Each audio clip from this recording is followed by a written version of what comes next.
And cast your early vote for the primary election. Early voting was forced to start a few months later because of the pandemic.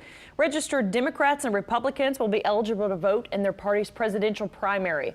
Also on the ballot are races for mayor in Mandeville and Lafitte and Madisonville, as well as council races for the area. There is also a first city court judge position on the ballot in Orleans Parish. A state representative election in parts of Jefferson and Lafourche parishes will replace Reggie Bagala, who died of coronavirus.